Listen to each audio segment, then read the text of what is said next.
Assalaamu calaykum. Waxa aan maanta bilaaweynaa buuggii la magac baxay Hoggaami Naftaada. Hordhac dheer kadib, waxa aan bilaaweynaa mowduuceeni oo ku saabsanaa hoggaami naftaada.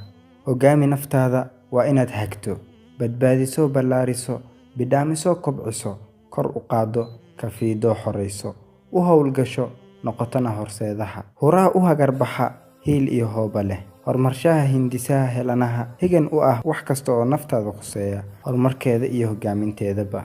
Sumadaha hoggaamiye lagu hayb yaqaanaa waa hayal samaantiyo, kibir laga hayaamiyo, huwashada xaqiiqdiyo, habka dhaqan addoonnimo, hogashada ilaah garad, hanku kaaga dhaarto, himilada waa habeene, halhays fiican reeb uun halgankiisa uu yahay. Naftaadu waa ammaano iyo mas-uuliyad uu Alle subxaanahu wa tacaala ku saaray, waana balan in lagaa xisaabin doono inaad ka soo baxday mas-uuliyaddaas iyo ammaanada naftaada. Qof kasta waxa uu jecel yahay in uu noqdo hoggaamiye oo uu hagaajiyo adduunka, waana arrin aan u wada simannahay arrinkaas. daliil waxaa inoogu filan dareensiintii uu ina dareensiiyey Nebi Maxamed sallallahu calayhi wasallam. Haddii 3 qof wada socdaan, mid hoggaamiyaha u noqdo labada kale. Tusaale kale sida salaada jamaacada. Nolosha wax kasta waxa uu leeyahay aasaas iyo meel laga soo bilaabo. Daawade, dadka badankood waxa ay jecel yihiin inay dunida hoggaamiyaan, balse ma wada noqon karno hoggaamiyeyaal ummadeed. Balse waxaa inoo bannaan boos ka muhiimsan kii kale oo ah inuu qofka hoggaamiyo naftiisa.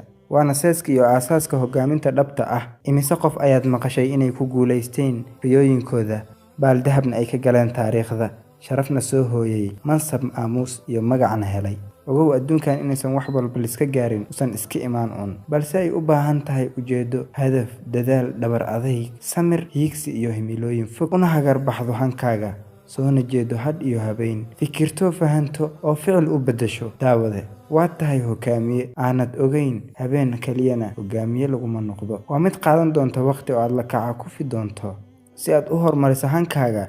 Haddaba isweydii su'aalahan. Haddii aad si dhab ah ugu jawaabtid su'aalahan, waxa aad ku dhaqaaqi doontaa waddadii aad ku horumarin lahayd hankaaga. Ma jeceshahay inaad guul gaarto? Waa maxay guul? Maxaad u doonaysaa inaad guulaysato ee aad guul daro oo ugu ordaysaa? Ma gaartay guul?